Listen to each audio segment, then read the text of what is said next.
Nobody in Calder's Bluff wanted the Hollies girls. I know that for a fact because I kept the count. 3 sisters orphaned in one bad winter, and by spring the whole town had decided they were a debt nobody meant to pay. Unwanted, that's the word they used, right out loud like the girls couldn't hear it, like grief made you deaf. Then a woman stepped off the Thursday stage. She'd been ordered like a barrel of nails, paid for by a man who didn't deserve a dog, let alone a wife. Everybody figured she'd take one look at this town and climb right back aboard. She didn't. What she did instead is the reason I'm telling you this at all. An old man with a bad knee and a ledger full of things I never meant to write down. Because I watched a stranger walk into the worst place I knew and decide, out loud, in front of every self-righteous soul in that street, that unwanted was a lie. Stay with me, this one still sits in my chest. The stage came in loud that Thursday, and I remember thinking the horses sounded angrier than usual, though that was probably just me. I was on the mercantile porch with my knee up on a crate, the left one, the one that tells weather better than the almanac, and I had my ledger open on my thigh. Habit. 40 years of ranching teaches a man to write down what he owes and what he's owed, and somewhere along the way I started writing down other things too. Who lied at the land office, which calf my neighbor found. The day my wife stopped being able to keep her breakfast down, and the day, 4 months later, she stopped being able to keep anything down at all. I don't reread most of it. I just can't seem to stop setting it down. A body needs a witness, I figure, even if the witness is only paper. So when the stage door banged open and the woman stepped out, I had a pencil in my hand, and I did what I always do. I wrote Thurs, woman off the stage, alone, gray traveling dress mended at the cuff, did not look at the ground. That last part is what caught me. Everybody who comes to Calder's Bluff for the first time looks at the ground, at the mud, the ruts, the dog mess, the general disappointment of the place. She didn't. She stood there in the wind with her chin level and looked at the town the way you'd look at a horse you were fixing to buy, and I could see her adding up what she saw and not liking the sum. Behind me, Millie Ott, who ran the mercantile and half the gossip in the county, made a small satisfied noise. "That'll be Das's woman," she said. "Come all the way from Ohio, I heard. Poor thing don't know yet." "Don't know what?" I said, though I could guess. "Don't know Harlan Das," said Millie and left it there, because in Calder's Bluff that was a complete sentence. I want to tell you about Harlan Das so you understand what she'd walked into, but I'll try to be fair about it, because unfair is easy and I've decided in my old age it's beneath me. Harlan was the girl's uncle by marriage. His late wife, Cassie, had been sister to the girl's dead mother. When the fever took the Hollies' parents that hard winter, the whole town looked around for who was owed the burden of 3 children, and the finger landed on Harlan, because there wasn't another finger to point. He had a cabin, a scrubby quarter section, and a still out back that made more money than the land ever would. He took the girls the way you take a splinter, because it stuck to you, not because you want it.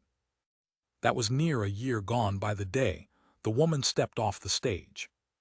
She had a carpetbag in one hand and a smaller case in the other, and she set them both down in the mud without flinching, which told me she'd handled mud before. Then she looked up and down the street, and her eyes went past the saloon, past the church, past the little knot of women who'd found sudden urgent business on that side of the road, and they stopped on the 3 of them. The Hollies girls were on the far corner by the water trough. I hadn't even noted them, which shames me now, because that was the trouble with those children. They'd gotten so used to being unwanted that they'd learned to be unseen. The eldest, Winnie, 13 and hard as a fence post, stood with a hand on each of the little ones like she was bracing them against a wind only she could feel. The middle girl, Sadie, 9, had her tin cup pressed to her chest. She carried it everywhere. That cup wouldn't be parted from it, and she hadn't spoken a full sentence since the burying, though she'd holler plenty when frightened. And the baby, Pearl, 5, was doing what Pearl always did, which was watching the road out of town like her mama might come walking back up it any minute now. The woman looked at them a long time. I wrote she saw the girls before she saw the man who owns her. Note that. Harlan came out of the saloon then, wiping his mouth, and I'll grant him this, he'd put on a clean shirt. Cleaned up, Harlan Doss could pass for a man you'd trust with a wife. He crossed the street with his hand out and his grin on, and I heard him say her name, Josephine, warm as pie, and I saw her take his hand and shake it once firm and let it go. "Mr. Doss," she said, not warm, level, that same voice she'd have used on a horse. "I'm Joe." "Well now," said Harlan, and I could see the calculating start behind his eyes, the same look he got at cards. "You're prettier than the paper let on." "And you're drunker," said Joe, "so I suppose we're both surprised." Millie Ott laughed out loud on the porch behind me and then clapped a hand over her own mouth. I put my pencil down. This, I thought, was going to be worth watching without writing. Harlan's grin curdled a half-inch and then he laughed too, because a man like Harlan always laughs, it costs him nothing. "You'll want to see the place," he said. "It ain't much."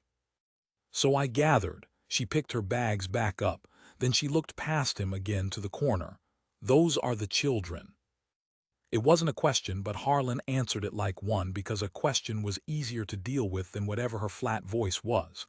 "My late wife's sister's girls. I took 'em in. Charity, you understand." He said charity the way some men say whiskey. "They're a handful, but I figured a man's got a wife now, she can see to 'em. Woman's touch." I watched Joe Vance look at Harlan Doss, and I watched something settle in her face. Not anger. Not yet, but a kind of arithmetic finishing.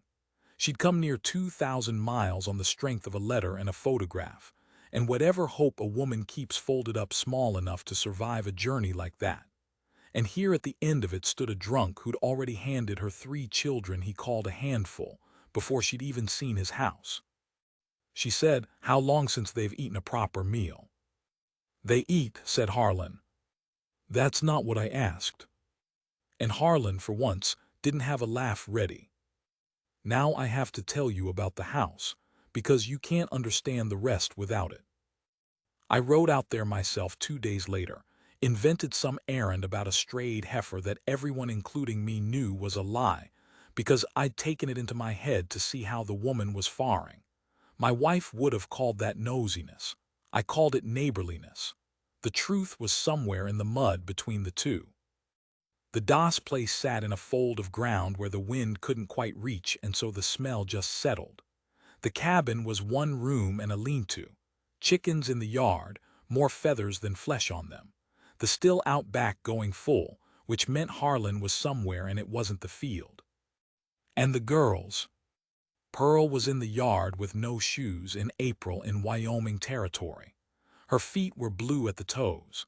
Sadie was hauling water 2 cups at a time from the creek because there wasn't a bucket she could lift, so she carried it in her tin back and forth, 100 trips to fill a pot. And Winnie was chopping wood. 13 years old, arms like willow switches, burying an axe into a log with everything she had and not near enough, sweat cutting lines through the dirt on her face. And every time the axe stuck she'd work it loose and swing again, and again. And I sat my horse at the edge of that yard, and I felt something I don't have a good word for. Ashamed, maybe, of all of us, of the whole town that had looked at these children and decided unwanted and gone home to supper. I'd have gotten down to help. I'm old, but I can split wood.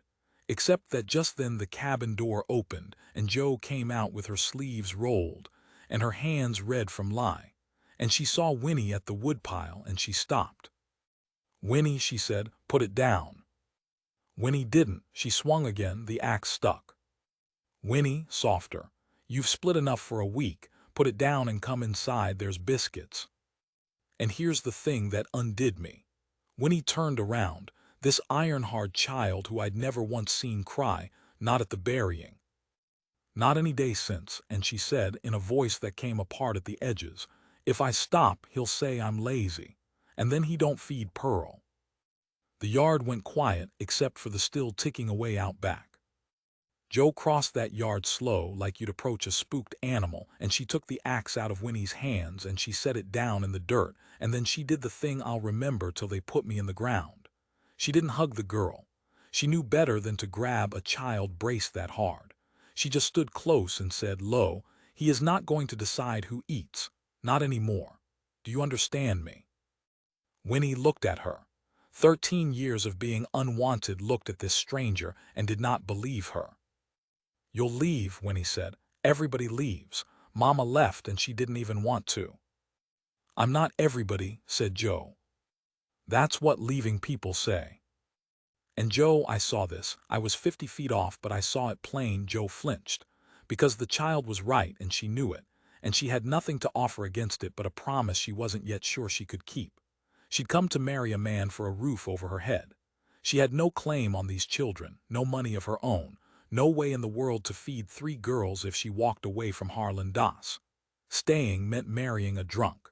Leaving meant leaving them. I picked up my reins.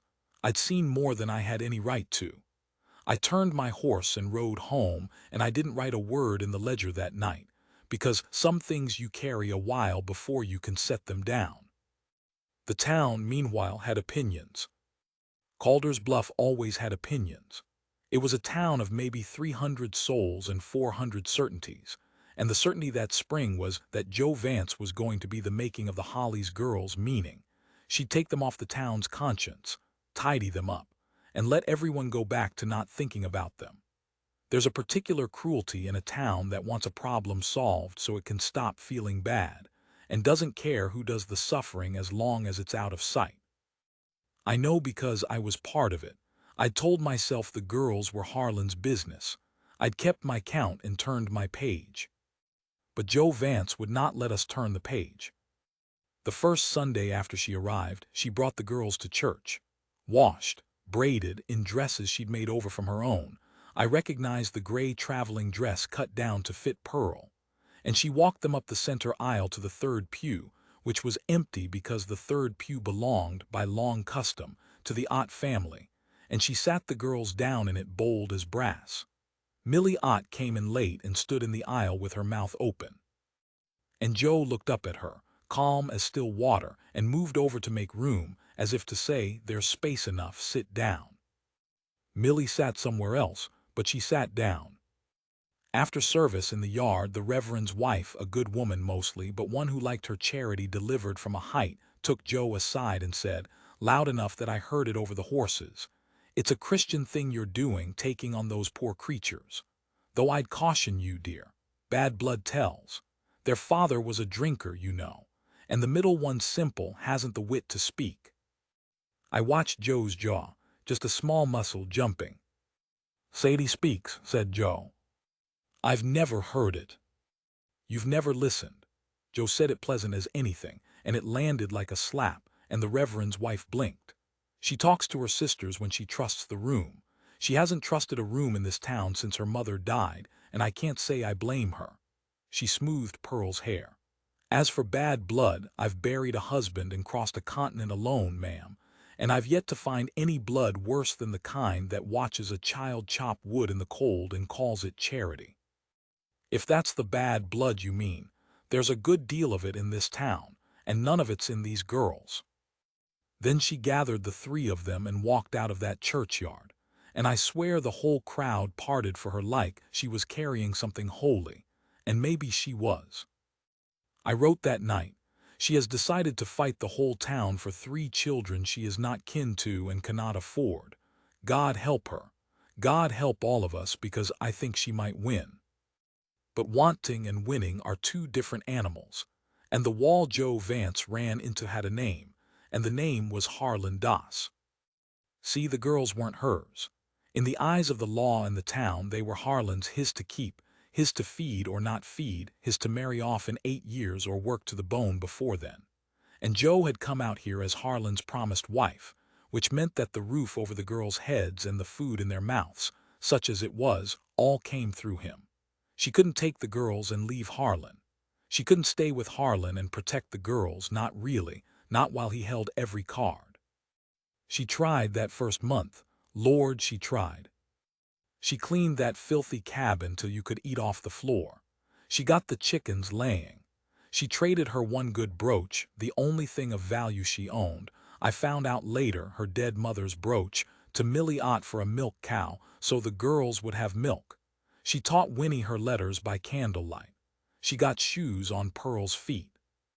She sat with Sadie every evening and didn't push, just sat, until one night 3 weeks in, Sadie whispered something to her, and Joe told me later she'd had to go outside and stand in the dark a while, because a child trusting you again after the world has taught her not to is a thing that can knock a grown woman flat.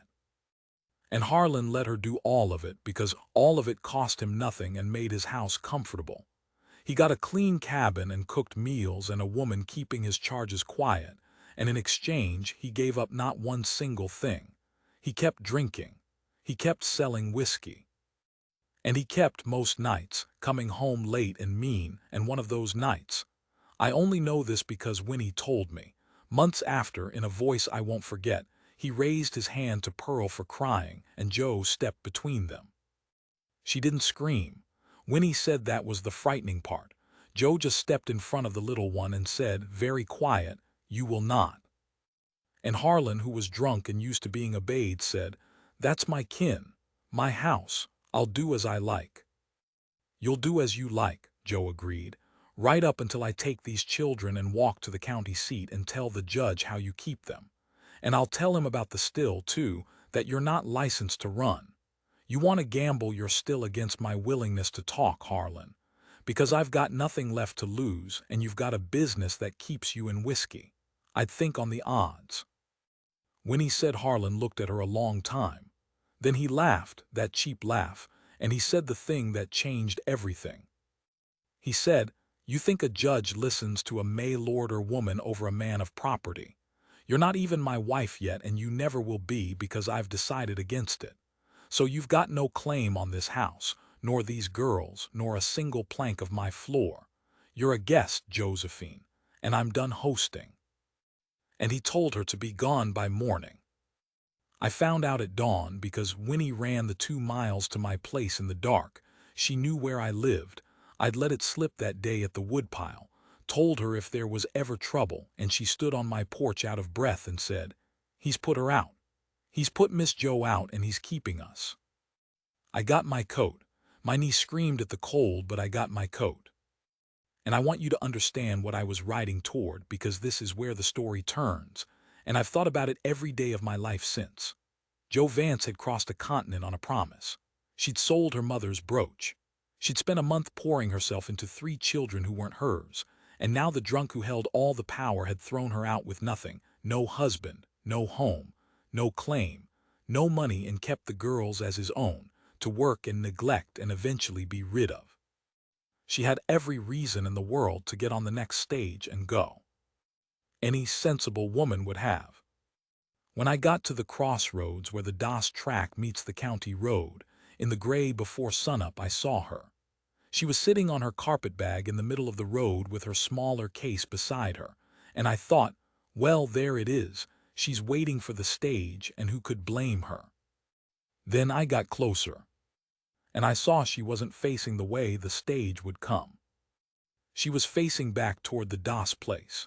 She had her chin up and her hands folded in her lap, and she was watching that cabin the way Pearl watched the road for her mama, like something might yet come walking out of it that was worth waiting for. "Miss Joe," I said, coming up, "you'll freeze, stage don't come till noon." "I'm not taking the stage, Mr. Crane," she said, without looking at me. "Then what in the world are you doing sitting in the road at dawn?" She turned then, and her face was gray with cold and something harder than cold, and she said the words I wrote down that very night first thing, before I'd even taken my boots off, because I knew I'd want them exact. She said, "I'm working out how to get those girls out of that house without a husband, without a home, and without a dollar to my name, because I'm not leaving them, Mr. Crane. I decided that the first day on the corner by the trough, before I ever laid eyes on his cabin, he can keep his roof." She stood up, brushed the frost off her skirt like she was brushing off the whole notion of surrender. I just haven't figured the how of it yet, she said, but I will.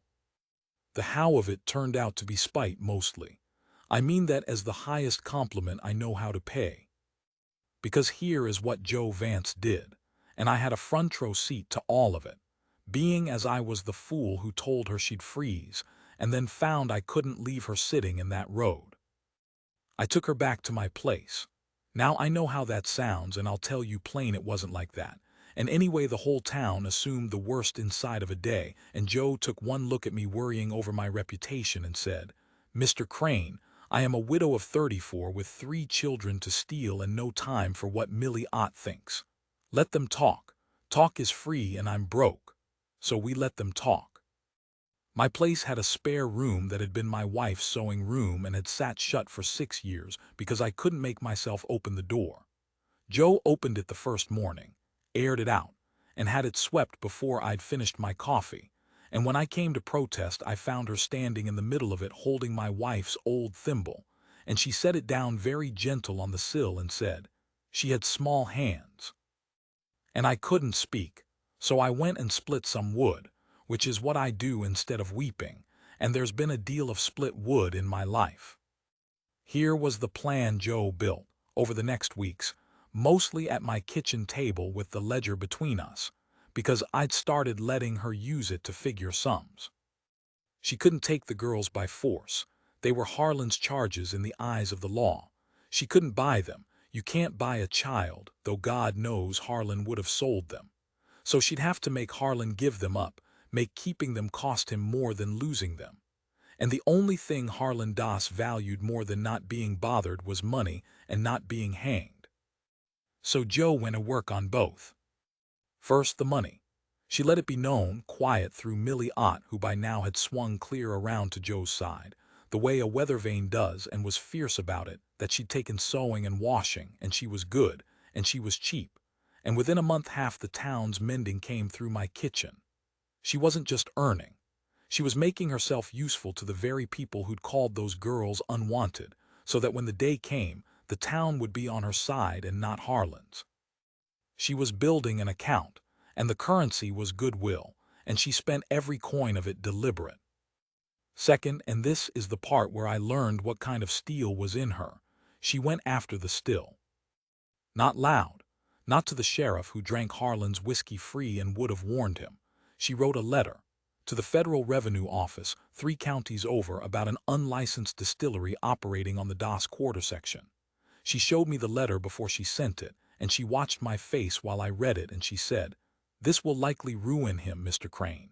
He'll lose the still and maybe the land, and there'll be a fine he can't pay and he might do time. I've turned it over every way there is. A man who'd let a 5-year-old go barefoot in April. I can't find the part of me that's sorry." I said, "You're sure?" She was quiet a moment. Then she said the thing that told me she was better than the rest of us, better than me, for certain. She said, "No, I'm not sure. That's the whole trouble, isn't it? If I were sure, it'd be easy, and I don't trust anything about this that's easy. But those girls don't have time for me to be sure." Sadie flinched today when I raised my hand to fix my hair. 9 years old, and she flinched. "I'll carry the not being sure. I'd rather carry that than carry them staying." And she sealed the letter. I've thought about that more than near anything in my life. We tell stories about heroes being sure.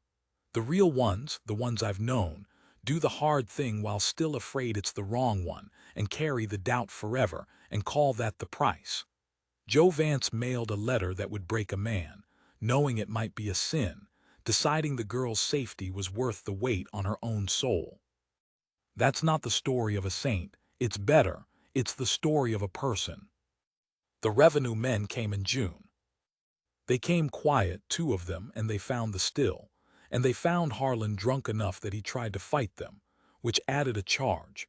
And by the end of the week the Das still was smashed, and the Das land was under a lien for the fine, and Harlan Das was sitting in the county jail looking at 18 months. And the 3 Hollies girls were, of a sudden, in nobody's care at all. Now here's where the town showed its true face, and I'll tell it honest, the good and the bad both, because when the question came up, 3 orphaned girls, guardian in jail, who takes them? The same town that had called them unwanted a season before now had a dozen households willing. Oh, they had reasons. The Otts could use a girl in the shop.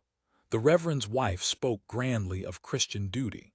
A rancher out east of town allowed he could use hands, meaning he could use Winnie's back. Suddenly everybody wanted the Hollies girls, and if you think that's the town growing a heart, you're kinder than I am. What had changed was that the girls were now clean and fed and trained to be useful. Joe had done all that, and a useful child is a different proposition from an unwanted one.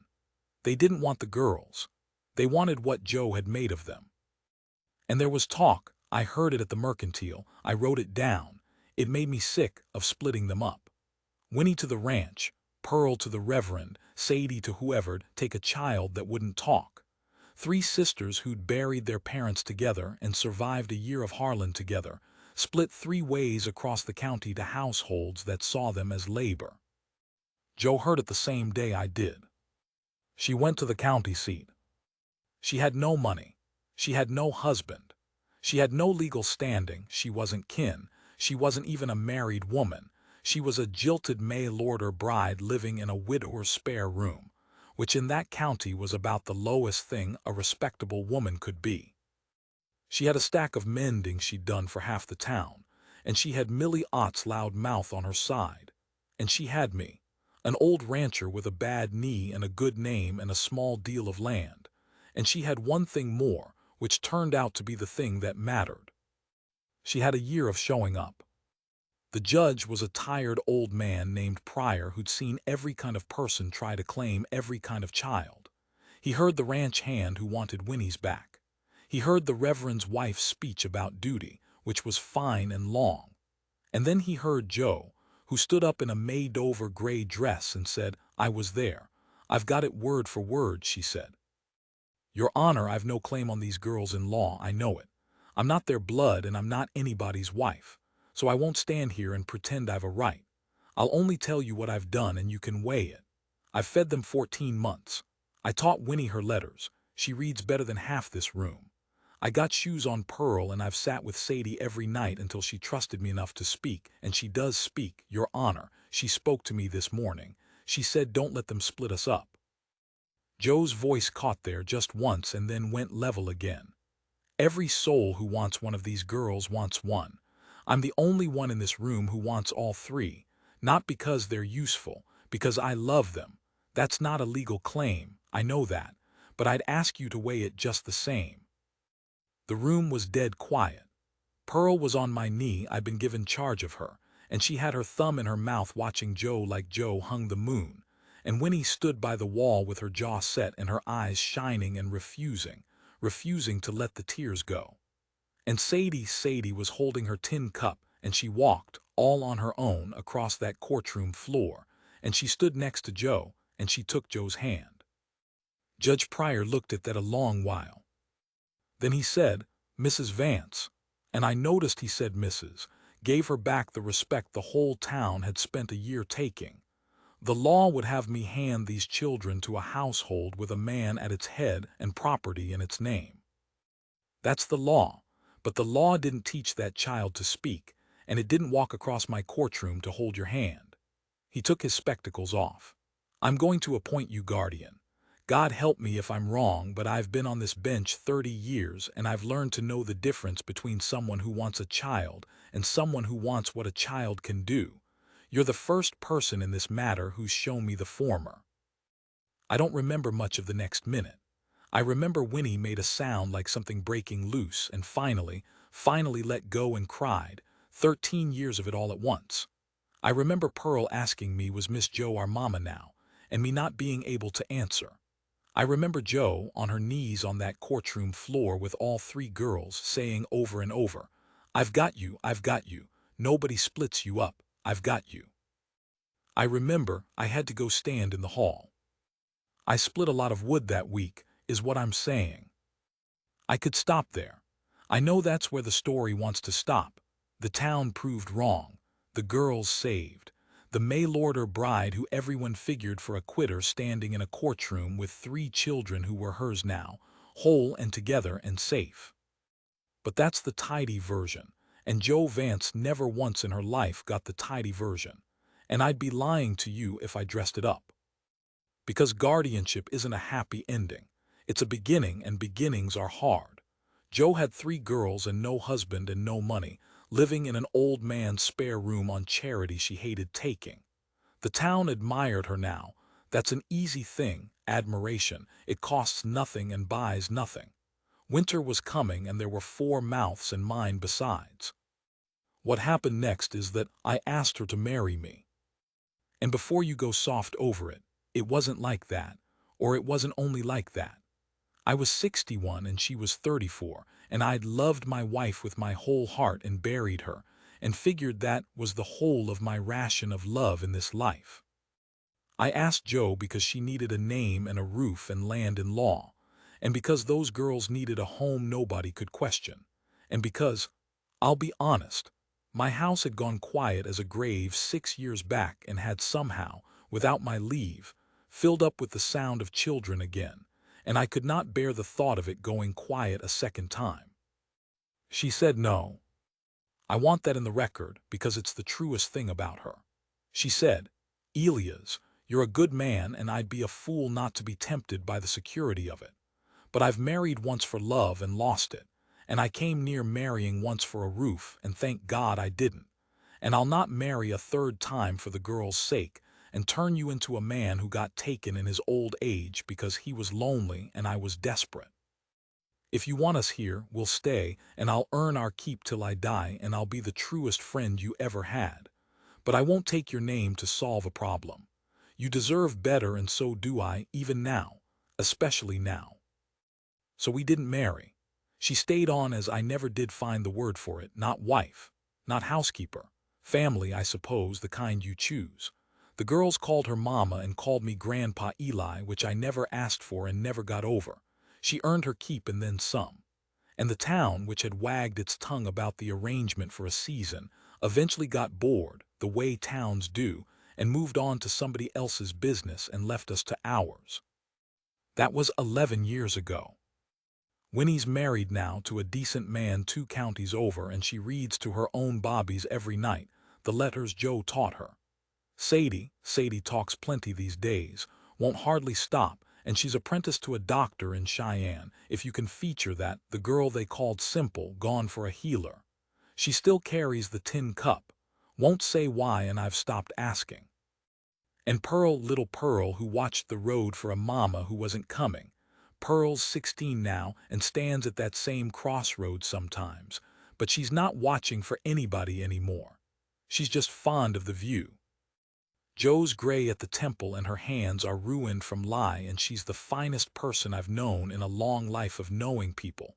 And no, before you ask, we never did marry, and no, I've no regrets on that score.